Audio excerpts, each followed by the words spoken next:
श्री शिवाय नमस्तुभ्यम हर हर महादेव। इस वक्त के दिन करने वाले कुछ ऐसे उपायों के बारे में आपको बताने जा रहे हैं जिन उपाय करने से आपकी सभी तरह की मनोकामनाएं बहुत ही शीघ्र से शीघ्र पूरी हो जाएगी।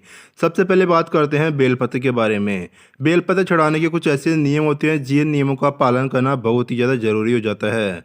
कुछ लोगों को बेलपत्र के नियमों के बारे में नहीं पता होता है, बिना सोचे समझे ही वो बेलपत्र तोड़ लेते हैं, भगवान महादेव जी के शिवलिंग के ऊपर चढ़ा देते हैं, जिससे उनकी मनोकामना पूर्ण नहीं हो पाती है, क्योंकि उन्होंने सही तरह से सही नियमों के हिसाब से बेलपत्र समर्पित नहीं करते हैं। जानते हैं बेलपत्र के ऐसे नियम जो कि आपको जानना बहुत ही ज़्यादा जरूरी हो जाता है। बेलपत्र को भगवान महादेव जी के शिवलिंग पर अर्पित करने से पहले यह जरूर देख लेना चाहिए कि यह कहीं से भी कटा फिटा नहीं होना चाहिए।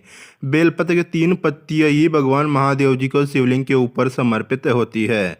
वैसे तो भगवान शिव मात्र 1 लोटा जल और 1 बेलपत्र से चढ़ाने से ही प्रसन्न हो जाते हैं, लेकिन अगर आप बेलपत्र चढ़ाना चाहते हो तो आप ऐसे में आप 11, 21, 51 या 108, 101 बेलपत्र को चढ़ा सकते हैं।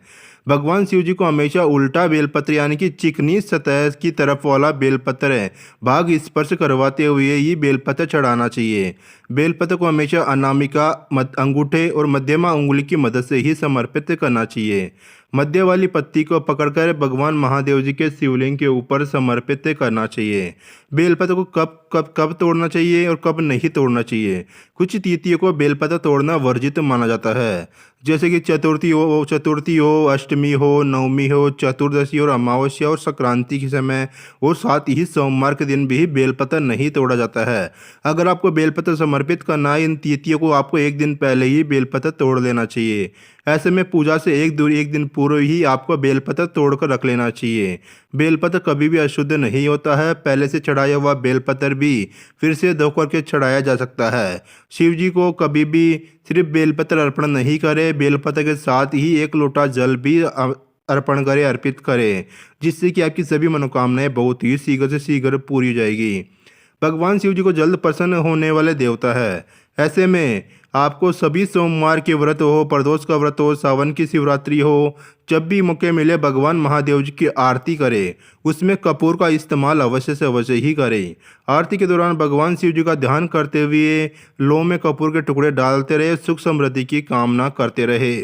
दोस्तों, भगवान महादेव जी की प्रसन्न करने के लिए आपको घर के मुख्य द्वार पर कपूर और घी का दीपक जला करके रखने से घर में सुख समृद्धि आती है, खुशहाली आती है, साथ ही आर्थिक स्थिति में इजाफा होता है। साथ ही आपको जानते हैं कि प्रदोष व्रत के दिन भगवान महादेव जी के साथ साथ ही माँ लक्ष्मी भी घर के में विराजमान होती है। हिंदू धर्म में कपूर और चावल का बहुत ही ज़्यादा शुभ माना जाता है। कपूर और अक्षत का प्रयोग करते हुए शिव जी की कृपा प्राप्त की जा सकती है।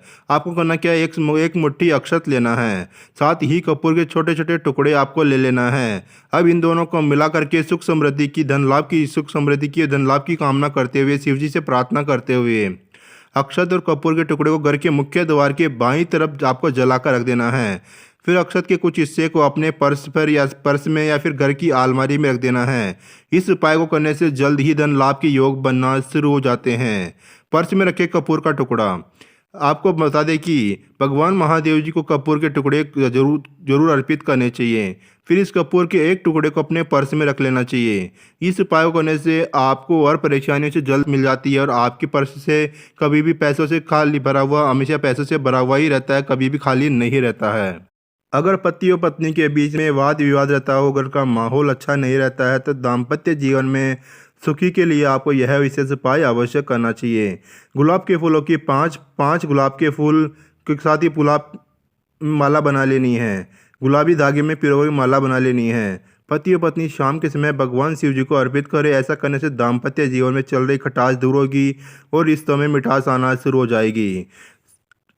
रोग मुक्ति का उपाय, भगवान महादेव जी के शिवलिंग पर सफ़ेद चंदन में गंगा जल मिलाकर के लेप लगाए और घी का दीपक प्रज्वलित करें। ऐसे यह उपाय करने से रोग से मुक्ति की प्रार्थना करें। साथ ही आपको कि भगवान महादेव जी के शिवलिंग के ऊपर 1 लोटा जल चढ़ाने का सही तरीका। बहुत से लोगों को नहीं पता होता कि किस तरह से आपको भगवान महादेव जी के साथ साथ ही पूरे परिवार को प्रसन्न करने के लिए सिर्फ 1 लोटा जल ही काफ़ी होता है। 1 लोटा जल चढ़ाने का सबसे अच्छा नियम है, सबसे अच्छा तरीका है जो आपको बताने जा रहे हैं। सबसे पहले करना क्या है, 1 लोटा जल आपको अपने घर से भर करके लेकर जाना है। उसके बाद में सबसे पहले भगवान महादेव जी का शिवलिंग होता है, जहाँ पर जो जलाधारी होती है, जहाँ से जल नीचे गिरता है। जलाधारी के राइट साइड की तरफ जो स्थान होता है भगवान गणेश जी का स्थान होता है, थोड़ा सा जल वहाँ पर समर्पित कर देना है। उसके बाद में थोड़ा सा जल समर्पित करना है भगवान कार्तिकेय जी के स्थान पर है। जलाधारी के लेफ्ट साइड वाला जो स्थान होता है भगवान कार्तिकेय जी का स्थान होता है, थोड़ा सा जल वहाँ पर समर्पित कर देना है। उसके बाद में जलाधारी के बीचों बीच जो स्थान होता है माता अशोक सुंदरी का स्थान होता है, थोड़ा सा जल वहाँ पर समर्पित कर देना है। उसके बाद में जिस कटी पर शिवलिंग रखा हुआ है कटी माता पार्वती जी की हस्त कमल है, वहाँ पर थोड़ा सा जल समर्पित कर देना है। उसके बाद में थोड़ा सा जल समर्पित करना है आपको जो शिवलिंग के ऊपर जो घड़ा लटका रहता है, पानी इसमें से गिरता रहता है, उसके अंदर थोड़ा सा जल समर्पित कर देना है। उसके बाद में बचा हुआ जल भगवान महादेव जी के शिवलिंग के ऊपर ओम नमः शिवाय, श्री शिवाय नमस्तुभ्यम, हर हर महादेव बोलते हुए आपको समर्पित कर देना है। इस तरह से आपको 1 लोटा जल प्रतिदिन समर्पित करना है, जिससे कि आपकी सभी प्रकार की कष्ट दूर हो जाएंगे।